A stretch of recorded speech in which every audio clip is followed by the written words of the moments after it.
desistência, ela sempre existirá em nossos caminhos. A vontade de desistir, ela sempre virá em nossa caminhada. Porém, toda vez que isso comparecer em nossa vida, toda vez que isso comparecer em nossos caminhos, que nos lembremos da promessa, que nos lembremos dos preceitos, daquilo que Deus, Ele prescreveu em Sua palavra e prometeu-nos, e que nunca, nunca, nunca desistamos. Disse uma vez o homem de Deus: quando quiseres desistir, ou quando quiseres parar, desistir da sua vida, volte um pouco, ore antes de desistir, vá ler a palavra mais uma vez antes de desistir. Depois disso tu poderás desistir. Enquanto não fizeres isso, não desista, não desista, não desista. Prevaleça sempre e sempre. Sintam-se saudados e sejam todos bem-vindos aqui ao Ciscast. Esta aqui é a nossa terceira edição, que está super abençoada aqui, está tudo recheado para o dia de hoje. Temos um tema super especial. Eu sou Gineida Nova e sejam aqui bem-vindos. Estou com um convidado super especial que em breve irá apresentar-se a voz, Líder Jalete. Por favor, Líder Jalete, saúde o povo lá de casa e apresente-se.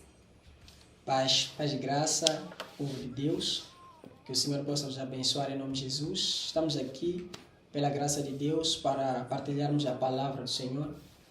Conforme foi dito, o meu nome é Jalete Coutinho e espero poder partilhar a palavra do Senhor convosco aí em casa, que sejam abençoados em nome de Jesus. Muito obrigado. O nosso tema para hoje é salvação. Muito obrigado, Líder Jalete, por esta saudação maravilhosa.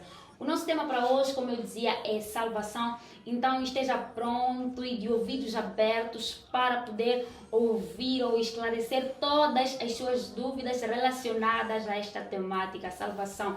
Não se esqueça de compartilhar este link para que alcance a mais e mais pessoas. Não se esqueça de deixar o seu comentário, deixar o seu like e inscrever-se na página para que dê relevância à nossa temática cá e que a YouTube possa espalhar para mais e mais pessoas. Eu já havia feito aqui uma pequena introdução, ou já havia revelado aqui qual será o tema de hoje, mas antes mesmo de entrarmos para o nosso tema, eu gostava, Líder Jalete, que me falasses um pouco da tua história. Quem é o Líder Jalete antes da conversão, depois da conversão, como é que foi esse processo, como é que está a ser, como é que está a caminhar hoje. Por favor, fale-nos um pouco de si, Líder Jalete.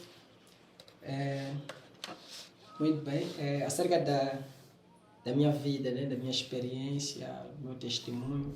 Eu, graças a Deus, cresci numa família cristã, cresci na escola dominical, graças a Deus. Uau. Ia lá aprendendo histórias sobre Deus e tudo que eu sabia naquele momento era uma simples história. Deus existia, era uma história para mim, não era um fato. Era uma história da escola dominical, né? Diferente de agora. Então, chegou uma fase da adolescência que, sabes, né? Aquela fase da adolescência nós acabamos saindo para brincar. Eu apostei mais em jogar futebol, dançar um pouco valsa, salsa. E foi muito bom naquele tempo, mas Deus, ele precisava de mim na obra. Então, quando eu voltei, porque na fase da adolescência eu tive que me apartar um pouco do evangelho, por causa de certas brincadeiras, futebol e tudo mais. Mas eu depois tive que voltar porque despertou-se em mim o desejo de aprender a tocar um instrumento, o teclado, o piano, na igreja. Uau. Então, já que o piano estava na igreja, eu precisava estar na igreja para poder praticar.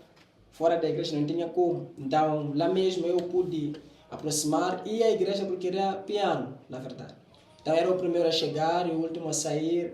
Estava sempre ali a praticar e foi uma bênção. Então, com o tempo, o pianista sempre escuta as pregações nos cultos, quando está a tocar, tudo mais. É verdade, eu fui aprendendo mais sobre Deus e acabei me convertendo em mesmo. Olha que agora já nem quero saber de piano. Meu assunto agora mesmo é com Deus, é ministrar a palavra de Deus. Então, o piano era só para evangelizar-lhe? Acredito que sim, é um instrumento, é um recurso que Deus usou mesmo para me pescar. Aleluia, graças a Deus. Uau, que trajetória interessante. Líder Jalete, já falamos aqui um pouco da sua história, introduziu-nos um pouco a quem o líder é, como é que converteu-se, que teve aquele tempo em que afastou-se de Deus, mas depois regressou. E nós damos honras e glórias a Deus porque se está aqui hoje é porque regressou. Aleluia. Líder Jalete, eu já havia aqui revelado que nós hoje vamos falar de salvação. Aleluia. É um pouco difícil trazer uma definição certeira assim, sobre a salvação, mas líder Gelade, fale-nos um pouco o que seria a salvação. Bom, é de facto uma questão muito... Assim, o quê? Evangelho, ou seja, salvação. Todo mundo fala, todo pregador fala de salvação, mas poucos de nós paramos para pensar na definição da salvação. Também é muito complexo, na verdade, dar uma definição exata.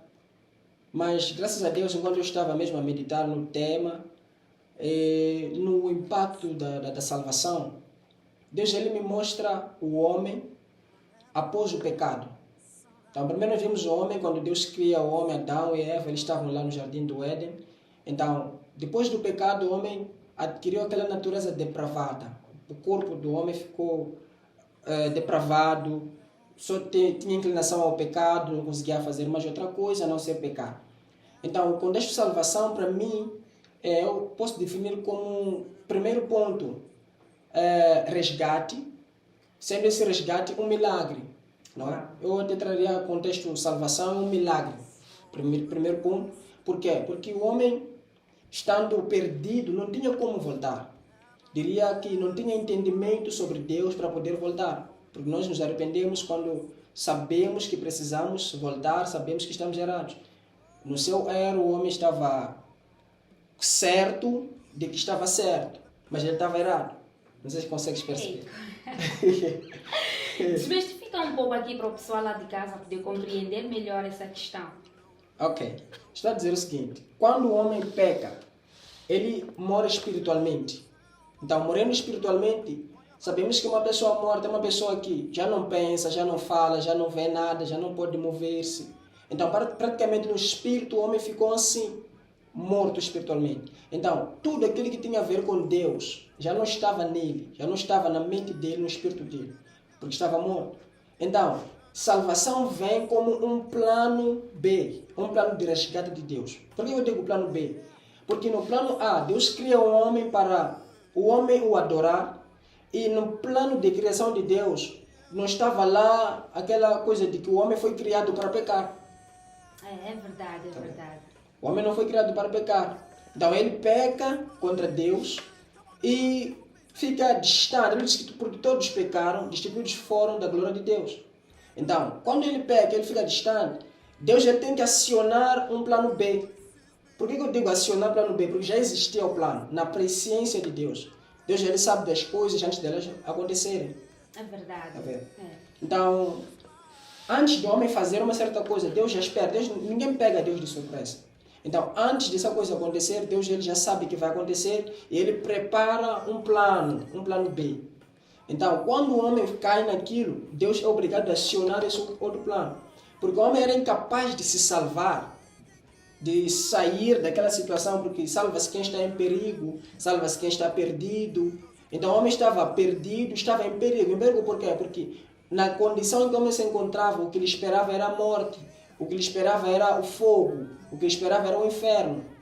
Então, é daí que Deus ele acionou um plano de resgate. É por isso que quando ele começa a falar com o homem através dos seus profetas que ele levantou, porque até os próprios profetas, foi pela graça de Deus, pela misericórdia de Deus, que ele acionou o plano B e levantou homens, que era para falarem ao homem, ministrarem ao homem, incutirem na mente do homem acerca de Deus, conhecimento acerca de Deus, porque eles já haviam perdido. Amém. Então, praticamente é um plano de resgate. Salvação eu defino como resgate. Só digo milagre porque o homem, quando ele é salvo, ele volta a respirar, ele volta a ter revelações de Deus, ele volta a ter comunhão com Deus. É como se estivesse a voltar para o plano A, naquela qualidade de Adão e Eva antes deles pecarem. Deixa eu ver. Então, eu, dando uma definição assim exata de salvação, seria um pouco complicado. Mas para mim, como um milagre de Deus, é um resgate que Deus ele acionou para resgatar o homem. Amém, amém. Aqui estamos falando, eu já queria perguntar qual é a necessidade de haver salvação, mas vi que aqui ainda na sua introdução a responder a questão relacionada ao que seria a salvação, acabou respondendo essa questão. Mas ainda resta-nos aqui uma dúvida, né? A salvação é um plano B de Deus. O homem tinha aquela parte inicial que falhou, pecou diante do Senhor. Então, tipo, adquirimos todos a natureza pecaminosa e houve necessidade de salvação. Por intermédio de quem é que somos salvos? É uma questão muito importante.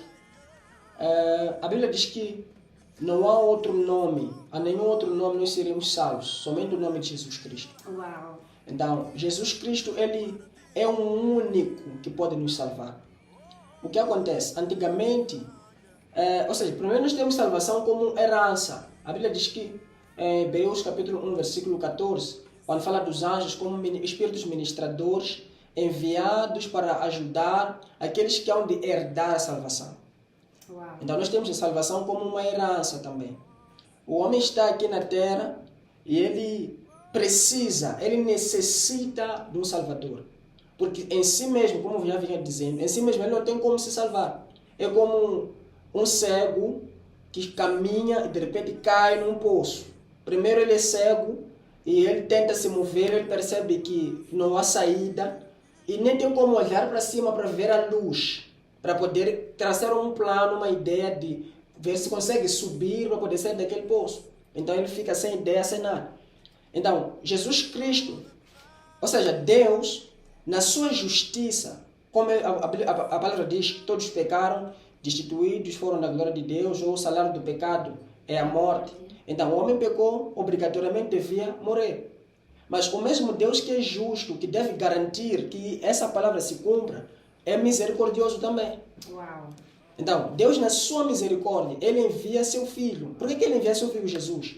Porque ele sabe que, por ele mesmo, se ele tiver que julgar na sua justiça, o homem está perdido. Eu costumo dizer que, quando estiveres a orar, não diga Deus seja justo comigo. Eu costumo dizer, não diga Deus seja justo comigo. Mas por quê? Porque se Deus for justo, vai olhar para ti, vai olhar para mim e vai ver que o que eu tenho, isso são pecados. Eu sou um homem pecador, sou um homem falho e não há justificação, não há santidade em mim, não há nenhum requisito em mim que possa me levar à salvação. Então, se eu digo Deus seja misericordioso comigo, é daí que Deus, ele, na sua misericórdia, busca uma solução para salvar o homem. Ele diz que ele procurando saber a quem enviarei. Ele procurou alguém para enviar. Viu que os anjos eles não estavam preparados para isso. Nenhum homem aqui na terra, ainda que todos os homens morressem por um único homem, o sangue deles não seria suficiente para salvar uma alma só. Então, é daí que ele olha para o seu Filho Jesus Cristo, aquele que nunca conheceu o pecado. Ele viu, este nunca conheceu o pecado, então é a pessoa ideal para morrer. Então, o sangue dele servirá de preço para pagar os pecados de todos esses homens que estão na terra. Então, a salvação nós achamos em Cristo Jesus por intermédio da salvação. Então, aí nós entendemos o quê? Quando um homem ele recebe a Jesus Cristo, automaticamente ele é justificado por ele, ele é purificado por ele. E Deus, quando olha este homem na sua justiça, porque essa parte não vai falhar, no dia do julgamento final, Deus terá de ser justo, um juiz justo. Então ele vai olhar para o homem e não há de ver o homem como tal. Vai ver o seu Filho Jesus neste homem. Vai ver um homem justificado. E Jesus que estará lá como nosso advogado. É por isso que a salvação está em Cristo. Somente Ele pode nos salvar. Amém, amém. Bem diz a palavra, né? Para que quem crê nele seja salvo. Aleluia. Então, a nossa salvação é mesmo por intermédio de Jesus. Irmãos, ela quer fazer aqui uma questão provocativa. Algumas pessoas costumam aí dizer por que Deus criou o pecado, sabendo que nós devemos de entrar nele? Por que Deus ele não nos criou e nos deixou num lugar onde não há pecado? Por que ele teve que mandar Jesus para morrer por nós? Essa confusão toda, se ele podia ter evitado lá no início, não criando o pecado, não criando o fruto proibido que foi através do qual entrou o pecado sobre nós. Como é que vê? O que acha? Como é que o irmão Jalete responderia essa questão? Ok, muito bem. Para responder essa questão, permita-me entrar, como é que posso dizer? Deixa lá entrar numa outra dimensão, mas posso falar assim. Vou tentar aqui imaginar Deus criando todas as coisas. Então ele cria os céus, cria a terra, cria os anjos, cria muita coisa. E ele vê que os anjos estão ali simplesmente para fazer o que foi dito que deviam fazer. Daí que surge a necessidade de Deus criar o homem. Quando ele cria o homem, eu imagino Deus ele criando o homem naquela inspiração, quando diz, já criei muita coisa. Então, façamos o homem segundo a nossa imagem e semelhança. Eu acredito que Deus queria ver a imagem dele no homem. Ele queria se ver como se fosse um espelho. Ele queria se ver num outro ser. Amém. Então, ele cria um homem. E quando cria um homem, entenda que Deus ele não é obrigado a fazer nada. Entenda que Deus ele faz tudo o que faz por livre e espontânea vontade. Então, se ele criasse um homem sem vontade própria, então não seria segundo a imagem e semelhança dele. Então, Deus ele cria um homem querendo ser adorado por este homem. Mas ele também estabelece um princípio, dá a ele o livre-arbítrio. O direito de escolha se vai adorar ou se não vai. Então, Deus ele, quando cria um homem, ele coloca todos os recursos necessários. Deus ele, na sua essência, ele é Deus, ele é rei, ele governa todas as coisas. Então, o homem também é criado com essas qualidades para governar. Então, quando o homem já está aí a governar, entendemos que também tivemos um outro episódio, o primeiro pecado universal, que não é do homem. Tem o primeiro pecado do homem, tem o primeiro pecado na história da criação, que é o pecado do Lúcifer. É verdade. Esse é o primeiro pecado. Então, na história da humanidade, o primeiro pecado está no homem. Mas o que acontece? Porque o homem primeiro tinha direito de escolha, Lúcifer viu nisso uma oportunidade.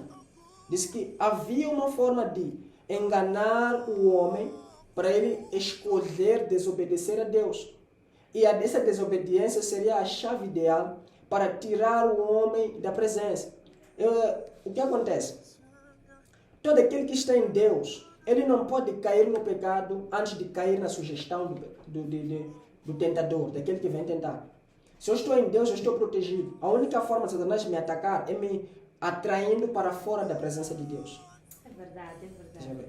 Então, ali no jardim do Éden, Deus ele colocou uma árvore da ciência, do conhecimento do bem e do mal. E ele liberou o bem, instruiu o homem no bem. Então ele disse, proibiu o homem de tocar ou de consumir do fruto daquela árvore. E Satanás ele percebeu que tudo que o homem recebeu tem só uma proibição, um só impedimento. Então, impedindo eu, ou seja, influenciando eu o homem a pecar, a desobedecer a Deus, como Lúcifer já conhecia muito bem a Deus, sabia que ele não gosta de desobedientes, ele não gosta de transgressores. Então, influenciou porque sabia que a única forma do homem cair é ele mesmo se deixar cair. É verdade. Não é? Satanás não tem poder sobre aquele que está em Deus. Ele só influencia e a pessoa aceita e coloca em prática. Olha, que não foi Satanás que comeu o fruto. Não foi Satanás quem colocou em prática o plano. Ele só deu uma sugestão. Foi o homem que colocou. Exatamente. Ele só deu uma sugestão e o homem praticou o ato. Então, nós não podemos culpar a Deus por algo que nós mesmos concordamos. Primeiro, quando aquilo aconteceu, quando a história da humanidade mudou, quando o homem caiu, Deus não estava ali. Ali era uma conversa entre o homem e Satanás. Deus não estava ali. Eles conversaram, o homem entendendo que muitos culpam a Eva, não quero aqui culpar a Eva, muitos culpam a Eva porque ela foi a primeira, mas o homem também, veja que ele não conhecia o pecado ainda, ele sabia da santidade que devia praticar, sabia do conhecimento de Deus, da obediência, mas mesmo assim aceitou entrar naquilo. Então Deus não é culpado nisso, o homem é que introduziu-se. Então, o livre-arbítrio que o homem tem fez com que ele mesmo caísse no pecado.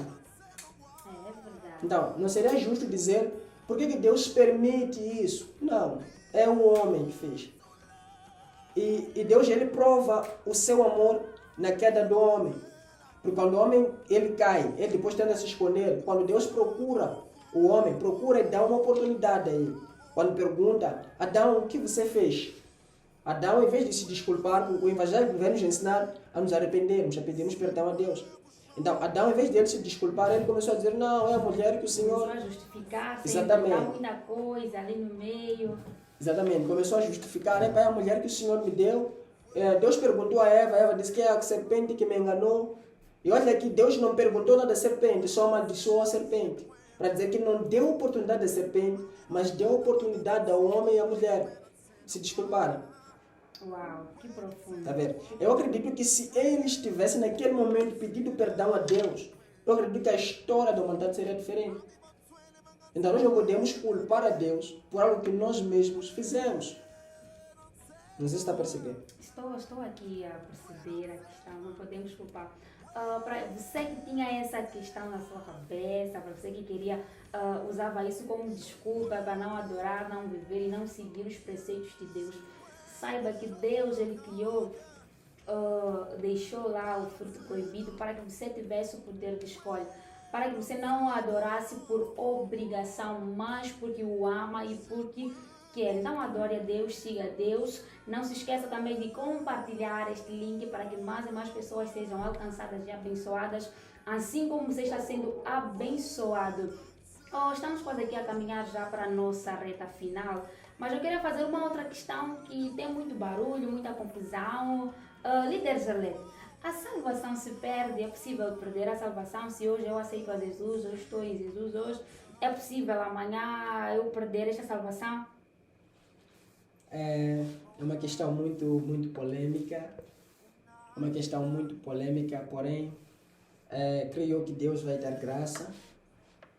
Eu por muito tempo estava naquela gíria popular de que Deus é amor e por Deus ser amor, então todos nós seremos salvos. Deus ele sempre vai, independentemente das nossas falhas, dos nossos defeitos e tudo mais. Mas com o tempo depois fui percebendo que Deus é amor, Deus é misericordioso, mas também é um Deus que se ira.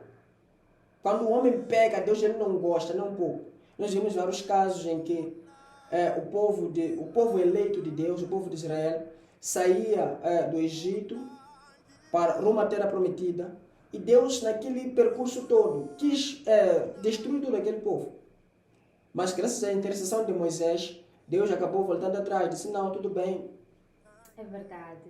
Então, praticamente o mesmo povo que Deus, ou seja, o mesmo povo que Deus libertou, tirou do Egito, Deus quis destruir o mesmo. Por quê? Porque o povo já estava a duvidar da promessa de Deus, o povo já estava a se desviar dos caminhos do Senhor. Olha que eles até construíram um bezerro de ouro, que era muito mais para adorarem como se fosse o Deus de Israel. Então, foi um dos episódios em que Deus ele irou-se contra o povo e quis destruir. Graças a Deus, Moisés estava lá como líder e ele intercedeu a favor do povo, e por causa da intercessão de Moisés, aquele povo não foi destruído. Tal como quando Sodoma e Gomorra foi destruído, graças à intercessão de Abraão, Ló não foi destruído. Então, já agora aproveitar e dizer que precisamos ter muito cuidado, devemos respeitar os nossos líderes, dizer que em algum momento nós estamos bem, estamos saudáveis, porque eles oram por nós, eles têm um acesso direto a Deus, eles falam com Deus, então vamos ter muito cuidado com isso. Então, podia aqui também trazer mais alguns pontos. A Bíblia nos fala de Demas, não sei se conhecem Demas, um cooperador do apóstolo Paulo. Eles trabalhavam juntos em algum momento, até quando Paulo esteve a escrever aos Colossenses, Demas estava lá. Dá para ver numa das saudações que Paulo apresenta, diz que Demas os saúda e tudo mais. Então, o que acontece? A Bíblia diz que ele depois abandonou a Paulo por ter amado este século, o presente século, abandonou. Então, entrou com aquilo que chamamos de apostasia, abandonou a fé. Então, é possível, sim, perder a salvação. É muito polêmico esse assunto, é muito polêmico porque alguns trazem aquela doutrina, também era meu pensamento de se você está em Deus, então o Espírito Santo é que te guia. As decisões que você toma são inspiradas por Deus. A Bíblia diz que nós temos a mente de Cristo, não é? Então, verdade. somos inspirados por Deus em cada passo, nós até oramos, Senhor, podemos ir, Senhor, podemos fazer, consultamos tudo ao Senhor, mas perdemos, em algum momento, cometemos pecados, cometemos falhas, mas o Espírito de Deus já nos guia. Então, nesse processo de salvação, lembra que o povo de Israel tinha a promessa de Deus de que venceria todos os seus inimigos, De fato tinha. mas perdeu uma batalha que, segundo a estimativa que eles fizeram, segundo a pesquisa que fizeram, o inimigo era muito fraco. Eles subestimaram o inimigo e, entre aspas, nem estavam certos, porque eles também já eram um exército poderoso. Mas aí haviam esquecido que a promessa só se cumpre quando há obediência. Eles já esqueceram esse princípio. Então Deus disse que não deviam tomar nada de Jericó, não deviam tomar nenhum objeto de lá. Mas ali no povo surgiram traidores, alguns que tomaram aqueles produtos de lá, aqueles utensílios de Jericó, e isso condicionou a vitória deles. Então eles não foram vitoriosos naquela batalha por conta daquela traição que eles cometeram. Então, é sim possível perder a salvação. Vou aqui depois trazer alguns exemplos. Então, alguns dizem que uma vez salvo, salvo para sempre. Se nós afirmarmos isso, vamos dizer que então, se você é cristão, se você está convertido, você não peca mais. Já não peca, o livre-arbítrio já não funciona para ti, porque você só vai estar ali a servir, só vai estar ali a falar de Deus, só vai fazer aquilo que é correto e obrigatoriamente a tua vontade será de seguir a Deus. Estás a ver? Então, é sim possível perder a salvação. Não sei se posso trazer aqui alguns versículos, alguns pontos. Pode trazer, esteja à vontade, até quando há base, quando nós nos firmamos ainda mais. Então, eu queria... Mas aí estamos aqui a caminhar para a nossa reta final. Compartilha este link para que mais pessoas sejam abençoadas. Clique aí no sininho para que você possa receber notificações do Ciscast cada vez que for lançado um. Ok. Nós temos, por exemplo, de Saúl. Saúl, que nós vamos a ver em 1 Samuel, capítulo 10, versículos 9 e 10. Vamos ver lá que ele foi ungido como rei. Deus é que escolheu a Saúl.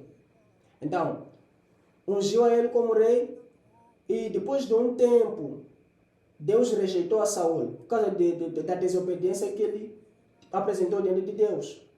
Então, Saúl estava praticamente salvo, estava debaixo da vontade de Deus, debaixo da promessa de Deus.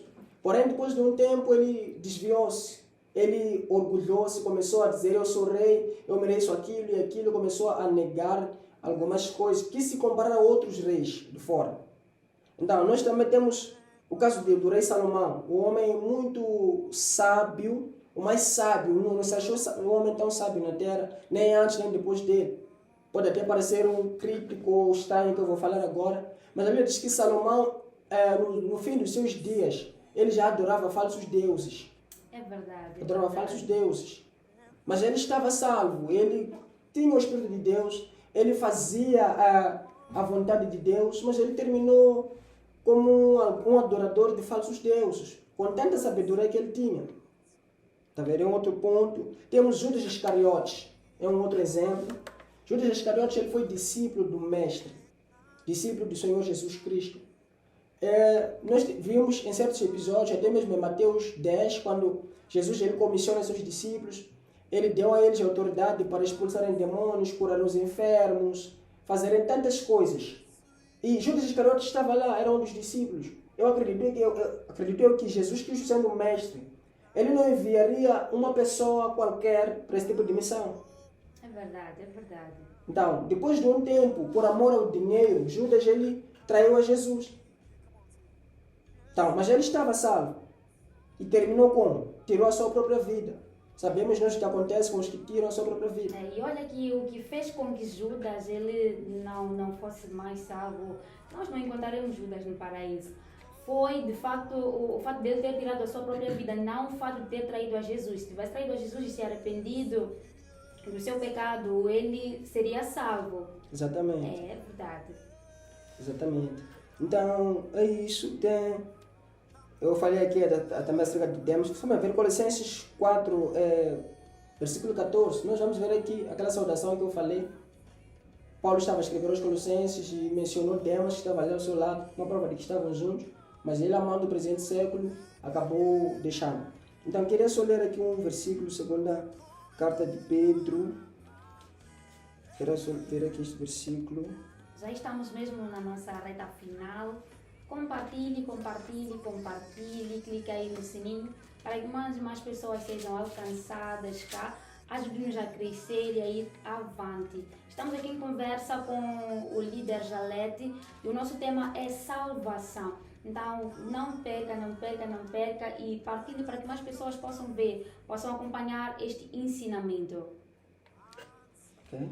Segunda carta de Pedro, capítulo 2, versículo 20, diz assim: portanto, se, depois de terem escapado das contaminações do mundo, mediante o conhecimento do Senhor e Salvador Jesus Cristo, e deixam heredar de novo e são vencidos, tornou-se o último estado pior que o primeiro. 21. Pois melhor lhes fora nunca tivessem conhecido o caminho da justiça, do que, após conhecê-lo, volverem-se para trás, apartando-se do santo mandamento que lhes fora dado. Está vendo? Então, aqui a Bíblia fala de dois estágios. O primeiro, quando nós entramos na salvação, provamos do bom, do melhor, da graça de Deus, e depois saímos. O que acontece? Na caminhada cristã existem muitos desafios, muitas aflições. O próprio Jesus disse que essas coisas vos escrevi para que tenham paz. No mundo tereis muitas aflições, mas terem bom ânimo porque eu venci o mundo. Quer dizer, as aflições, as tribulações que nos encontram durante o caminho, durante a nossa jornada cristã, podem nos fazer desistir em algum momento. Eu lembro do povo de Israel quando dizia, no meio das aflições, perguntava: Moisés, não tinham campas no Egito para nos enterrarem nelas? Quer nos deixar morrer no deserto? Quando sentia fome, ou quando cansava de comer maná, dizia: pelo menos no Egito nós éramos escravos sim, mas pelo menos conseguíamos sentar em algum momento onde tinham panelas de carne, podíamos comer, podíamos celebrar. Então, são coisas como essas que faziam o povo pensar em voltar para o Egito. E Moisés não tinha como segurar o povo. Se o povo quisesse voltar, ia voltar. Só não voltou porque, graças a Deus, Deus sempre dava ali uma provisão. Então, a Bíblia diz que aqui que o segundo estado é pior que o primeiro. Se, por exemplo, você era descrente, depois converte-se, entra no caminho, olha que a salvação vem como uma herança. Quer dizer, uma herança nós esperamos. Existe um dia da salvação. Nós ainda estamos aqui, eu estou salvo, você está salva. Existem pessoas que não estão. E olha que nós estamos aqui com uma missão de reconciliar as pessoas com Deus, assim como Jesus Cristo fez conosco. Então, estamos todos aqui ainda a evangelizar, ainda a pregar para os outros serem salvos. Enquanto isso, esperamos o dia em que nós e eles mesmos, aqui estamos a pregar para eles, vão se converter, vão juntar-se a nós e todos nós seremos salvos. No dia do arrebatamento, todos nós seremos salvos. Então... Amém. Então, em suma, líder Jalete, a gente perde a salvação quando apostata, a apostasia que nos faz perder a salvação. Exatamente. Esta foi a nossa conversa aqui com o líder Jalete. O tempo já nos foge, excedemos um bocadinho hoje, mas creio que ele ainda tem uma oportunidade aqui de deixar ficar a sua saudação, saúde ao público lá de casa, aos seus familiares, a quem quiser deixar ficar a sua saudação. Mais uma vez, agradecer a Deus por Ele ser Deus na minha vida, por Ele me guardar, por Ele me proteger. Mandar saudações aos meus pais biológicos, o Sr. Inácio, a Sra. Gilda, aos meus irmãos, especial também para a juventude aí de Central 1, meus jovens queridos. Vocês são uma bênção. Que Deus abençoe rica e poderosamente as vossas vidas.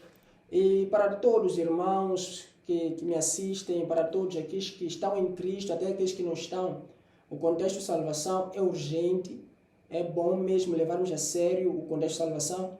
Dizer também que estamos num tempo em que não é simplesmente saber ou conhecer, é tempo mesmo de praticar e estar pronto para morrer, se possível, em defesa do Evangelho. Então, para terminar, eu digo, se você não está pronto para morrer em defesa do Evangelho, então você não está pronto para viver o Evangelho. Então, que Deus te capacite, que Deus te dê graça e que naquele dia em que o Senhor vier para nos buscar, estejamos juntos. Deus abençoe. Amém. Muito obrigado, líder Jalete, por ter aceito aqui o nosso convite, por ter vindo nos abençoar com os ensinamentos que Deus ele tem concedido a si. Para você aí de casa, entenda que a salvação ela está em Cristo Jesus. Deus, ele, pelo seu amor e misericórdia, enviou o seu Filho unigênito para que morresse por nós, pelas nossas transgressões, pelos nossos erros. Então, aceite a Jesus e se você já aceitou a Jesus, espalhe para que mais pessoas possam conhecer a este Jesus e alcance a salvação. A palavra diz que para que todo aquele que nele crê não pereça, mas tenha a vida eterna. Então, é em Cristo que nós somos salvos. Então, falemos deste Cristo e aceite este Cristo. Eu sou Geneida Nova e este foi mais um Se Esquece. Que Deus nos abençoe. Tchau!